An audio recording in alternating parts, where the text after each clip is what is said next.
Chapter 5, Deductions for and from AGI. In this learning objective, we will discuss the first of the itemized deductions allowed for a taxpayer, medical expenses. If you remember, a taxpayer is entitled to the greater of itemized or standard deduction. So we're going to talk about what goes on the itemized deduction, the Schedule A form. You go through and you calculate the allowed itemized deductions for the taxpayer, and as long as the number at the bottom of the Schedule A is larger than the standard deduction, the taxpayer wants to take the itemized deduction. If you go through all this work and the number at the bottom of the Schedule A is less than the allowed standard deduction, the taxpayer will want to take the standard deduction. So the first item is the medical expenses. This is the first one that's listed as a deduction on Schedule A. Medical expenses are allowed for, the medical expense deduction is allowed for any expenses you pay for yourself, your spouse, and your dependents. The amount that's deductible is an amount spent that exceeds 7.5% of AGI. So you have to go back and look at AGI, determine what AGI is, and take 7.5% of it. If your medical expenses are less than 7.5% of AGI, you do not get any deduction for medical expenses. If they're over 7.5%, then you're allowed to take a deduction for the amount that exceeds that 7.5% of AGI. The deduction is reduced by amount of insurance reimbursement. You're only allowed to include expenses that have not been reimbursed through insurance.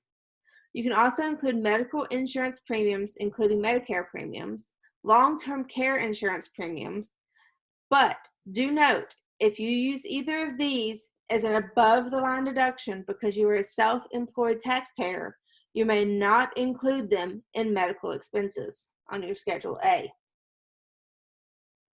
So what qualifies as a medical expense?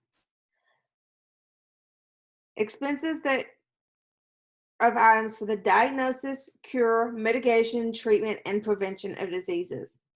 There is a list on page 518 in your book. I want to highlight a few of them. Prescription medications and drugs and insulin, fees for doctors, dentists, nurses, and medical professionals, hospital fees, hearing aids, dentures, prescription eyeglasses, and contact lenses, medical transportation and lodging, which we'll discuss in a moment, medical aids such as crutches, wheelchairs, and guide dogs, birth control prescriptions, acupuncture, psychiatric care, and then the medical insurance premiums that we've discussed. Certain capital expenditures that are deemed medically necessary by a doctor, which we'll discuss in a moment, and nursing home care for the chronically ill. You take all of these and add them together, and they're allowed as an itemized deduction in excess of 7.5% of AGI. A note on the prescription medication. Prescription medication is allowed, however, no deduction is allowed for drugs purchased illegally from abroad, including Canada and Mexico. Non-prescription medications such as over-the-counter antacids, allergy medication, and pain relievers, even if recommended by a physician, are not deductible medical expenses. Special equipment purchased and installed in a taxpayer's home is deductible.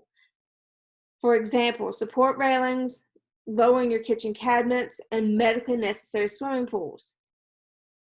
If the expenditure is for an improvement that also increases the value of the taxpayer's property, the deduction is limited by the amount of which the expenditure exceeds the increase in value of the property.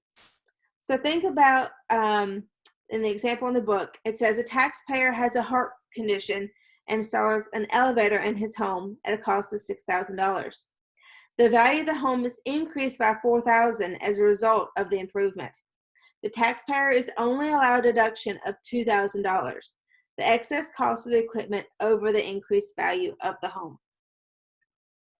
Transportation and lodging are also allowed for medical care.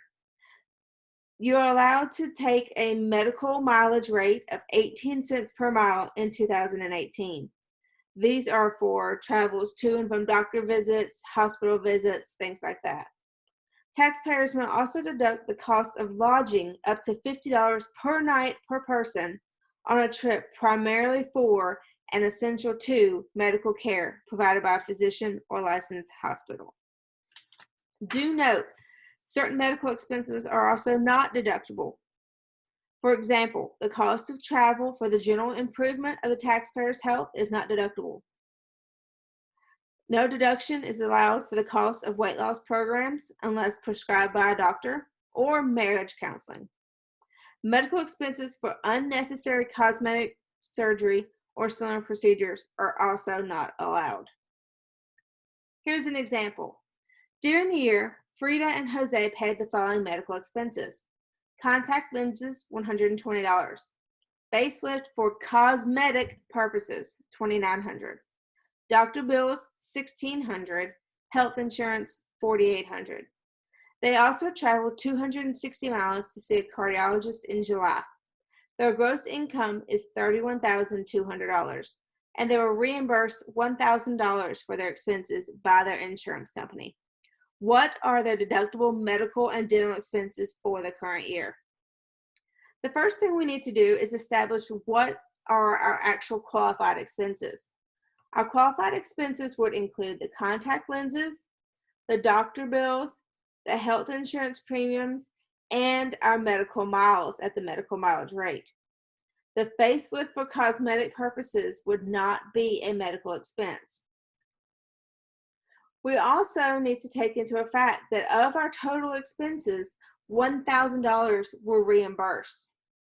So take our qualified expenses, $120, $1,600, $4,800, and then our medical mileage to get $6,564.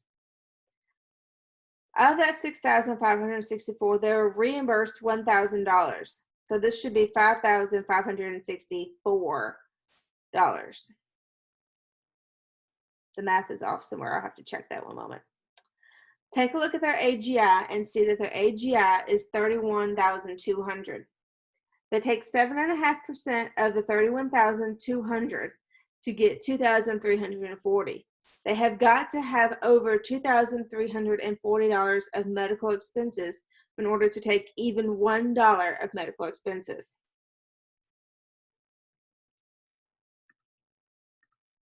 Upon checking, I found the math error is in this first number here. 120 plus 1,600 plus 4,800 plus 18 cents times 260 is $6,567. This should be a 7. So 6,567 minus 1,000 gives us our qualified medical expenses of 5,567. Our 7.5% of AGI is $2,340. So they may deduct $3,227 as the itemized deduction. Not the full amount they're allowed, but the amount over their 7.5% of AGI.